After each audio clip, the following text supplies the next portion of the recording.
Sekarang pertanyaannya gini, apa iya sih kalau kita betulin ibadah kita jadi sehat? Nah, coba kita perhatiin dulu ya. Pola atau sistem kerja orang-orang yang ibadahnya bagus. Ibadah mereka yang dilakukan di atas syariat. Syariat itu ilmu benang merah dari agama yang harus kita pegang. Itu yang bikin kita selamat nih di dalam beribadah. Benar enggaknya itu pegangannya ke syariat itu kan. Nah, kalau ibadahnya dilakukan di atas syariat itu sesuai ilmunya, dilakuinnya dengan sungguh-sungguh, maka itu akan berefek kepada dirinya. Yang pertama, kepada pikirannya, kepada cara dia berpikir. Kalau kita ngomongin cara berpikir, itu tuh jadi ada dua. Pikiran sadar sama bawah sadar. Di pikiran sadar itu artinya mindset kita. Kalau di pikiran bawah sadar atau kolbu, itu larinya ke penyakit hati.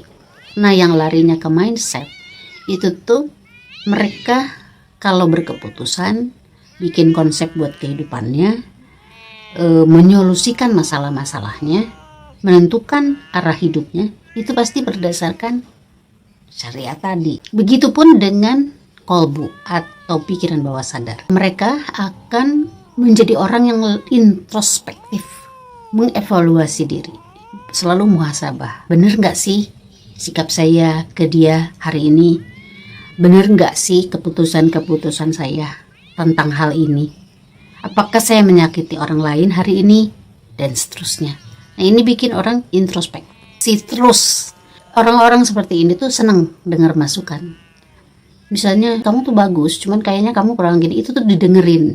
Nah, karena bagi mereka, masukan-masukan yang positif itu bisa ngebangun mereka jadi lebih baik lagi. Jadi, gak akan ignore. Itu pasti didengerin.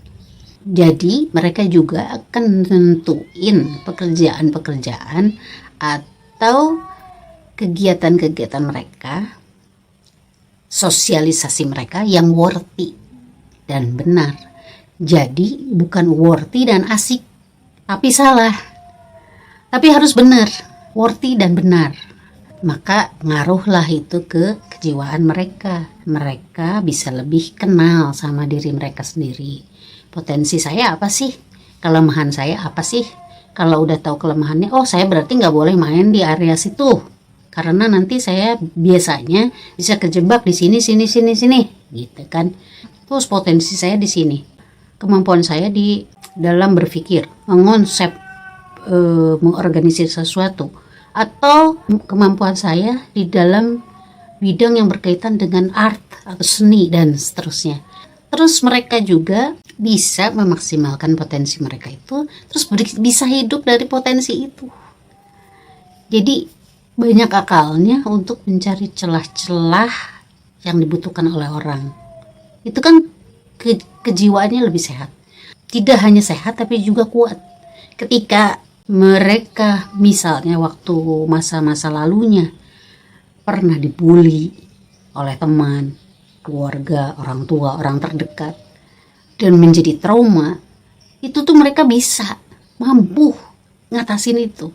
Jadi nggak larut atau terjebak di dalam traumanya, tapi dia bisa keluar, bisa memaafkan masa lalu, bisa berdamai sama diri sendiri, karena ibadahnya itu membuat mindsetnya berubah kan, dan mindsetnya itu akan merubah kejiwaannya.